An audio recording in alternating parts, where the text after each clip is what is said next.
نحمده ونصلی علی رسولہ الکریم اما بعد۔ معزز و مکرم ناظرین کرام، آج میں آپ حضرات کے سامنے چھٹی ہوئی نمازوں کے متعلق کچھ باتیں بیان کروں گا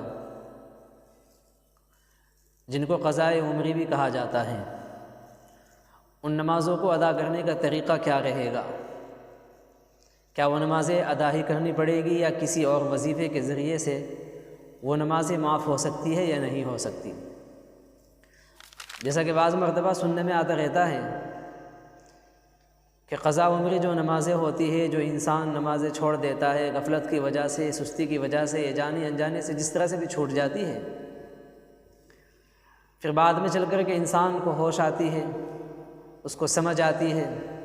اللہ اس کو ہدایت سے نوازتے ہیں، تو وہ ان کو ادا کرنے کا طریقہ معلوم کرنے کی کوشش کرتا ہے۔ لیکن بعض مرتبہ یہ باتیں سننے میں آتی ہے کہ 50 رکعت نفل نماز ادا کر لی جائے تو قضا عمری نمازیں معاف ہو جاتی ہیں،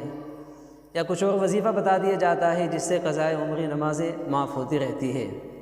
شریعت کے اندر ان تمام باتوں کی کوئی اصل نہیں ہے، شریعت ان تمام باتوں کو نکارتی ہے۔ قضاء عمری کے متعلق شریعت مطہرہ کے اندر یہ حکم بیان کیا گیا ہے کہ قضاء عمری جو نمازیں ہوتی ہیں ان کو ادا ہی کرنا پڑے گا،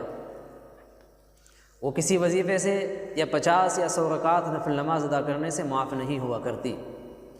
اب سوال یہ ہوتا ہے کہ ان کو ادا کرنے کا طریقہ کیا ہے؟ علماء کرام نے کتابوں کے اندر لکھا، قضاء عمری نمازوں کے ادا کرنے کا طریقہ یہ ہے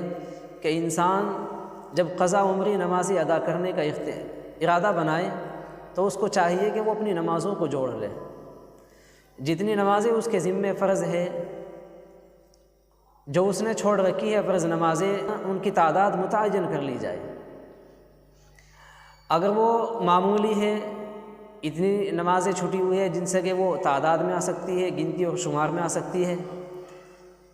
تو اس کے مطابق نماز ادا کرنی پڑے گی۔ اب اس کا طریقہ یہ ہوگا، مثال کے طور پر اگر کسی انسان کے ذمے 5 نمازیں فرض ہیں، اب وہ اس نے چھوڑ رکھی ہے 5 فرض نمازیں، اب ان کو ادا کرنے کا طریقہ یہ ہوگا کہ اگر فجر کی نماز سے چھٹی ہوئی ہے تو فجر کی نماز کی نیت کرنی پڑے گی، تو ظہر کی نماز چھٹی ہوئی ہے تو ظہر کی نماز کی نیت کرنی پڑے گی قضا کے ساتھ۔ لیکن ایک آدمی ایسا ہے کہ اس کی کئی مہینوں کی یا کئی سالوں کی نمازیں چھٹی ہوئی ہے، اب وہ ان کو کس طرح سے ادا کرے گا، نیت کس طرح سے کرے گا؟ علماء اکرام نے کتابوں کے اندر لکھا ہے کہ اگر نمازوں کی تعداد اتنی ہو جائے جو شمار میں اور گنتی میں نہیں آ سکتی ہو، تو علماء نے لکھا ہے، مثال کے طور پر اگر 5 سال کی نمازیں چھٹی ہوئی ہے یا 1 سال کی نمازیں چھٹی ہوئی ہے، تو کسی کتاب کے اندر، کسی کاپی کے اندر ان کو نوٹ کر لی جائے، ان کو لکھ لی جائے۔ اب اس کا طریقہ پھر یہ اپنایا جائے، جب نماز ادا کرنے کے لیے وہ تیار ہو تو نماز کی نیت اس طرح سے کر لی جائے، میرے ذمے جو سب سے پہلی فجر کی نماز ہے میں اس کو ادا کرتا ہوں۔ اسی طرح سے اگر ظہر کی ادا کرنا چاہتا ہے تو ظہر کا نام لے گا، عصر کی ادا کرنا چاہتا ہے تو عصر کا نام لے گا، اسی طرح سے مغرب کی اور عشاء کی جون سی بھی نماز ادا کرنا چاہتا ہے اسی نماز کا وقت لے کر کے نماز شروع کر دے گا۔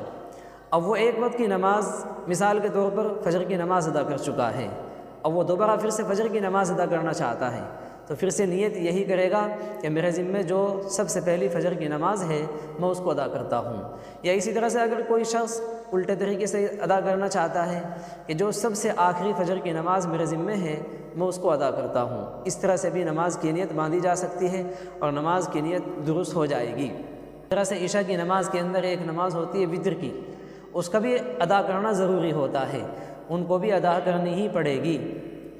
اب جو اس نے نوٹ کر کے رکھی ہے، جتنی نمازیں ادا کرتے رہے اتنی نمازوں کے اوپر قلم پھیرتا رہے، ان نمازوں کو کاٹتا رہے، اس طرح سے نمازیں ادا ہو جائے گی، اور یہی صحیح طریقہ اور آسان طریقہ ہے قضا نماز کو ادا کرنے کا۔ یہ بات یاد رکھے، قضا نمازیں جو ہوتی ہے وہ ادا کرنے سے ہی ادا ہوگی، کسی وظیفے سے معاف نہیں ہو سکتی ہے۔ دعا ہے کہ اللہ ہم سبھی کو ان تمام باتوں پر عمل کرنے کی توفیق عطا فرمائے۔